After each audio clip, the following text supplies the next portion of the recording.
Hello all! Like every era in history, the late 18th century in America had its own distinct clothing styles. For men, this included waistcoats, breeches, wigs, and most importantly, hats. Now, before I get into who I am and what I do, I want to address a question that's probably burning in the back of your minds. What could we ever learn from a hat? Well, sometimes it's really important to look at history through more creative lenses, like hats, for example. From the flat-topped hats of the 1600s to the top hats of Abe Lincoln's time, the bowler hats after that, and all the way to the fedoras and baseball caps of today, each piece of headgear has a unique way of telling the history of its time period. My name is Tricorne Hat, and this is my story. The 1700s, particularly the second half, were definitely the peak of my existence. To set the stage, this was a time in America when the colonists were considering independence from the British and figuring out their definitions of freedom and equality and government. But I'm getting ahead of myself again.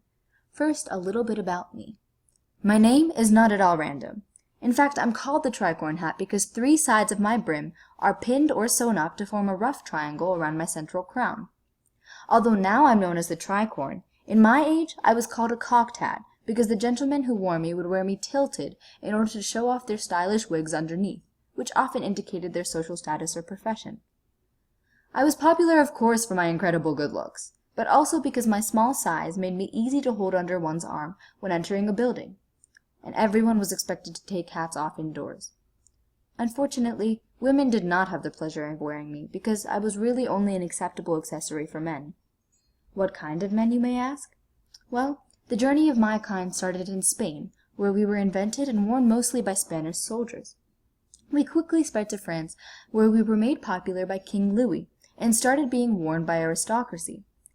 We then came to England, and then made our way to the colonies in America. Once in America, even civilians started wearing us. However, despite this, we always remained most popular among the military and navy men. I specifically was made by a modest hatter in Pennsylvania, sometime between 1770 and 1800. No one has told me my exact birth date, but I know that I fell out of fashion in 1800. Today, when people see my kind, we're typically associated with the Revolutionary War times in America, and for good reason. In those days, you could see me on the heads of almost every single soldier in George Washington's army. The materials I'm made of can also provide some clues about my user. Typically, my kind were made of either beaver felt, the preferred material, or wool felt. I am made out of wool felt, which was the less expensive of the 2 materials, suggesting that my user was most likely not part of the elite. I'm also pretty ragged and well used, which shows that I was used daily and routinely. From these clues and my faint memory, I can almost certainly say that my user was a soldier or general in the American Revolution.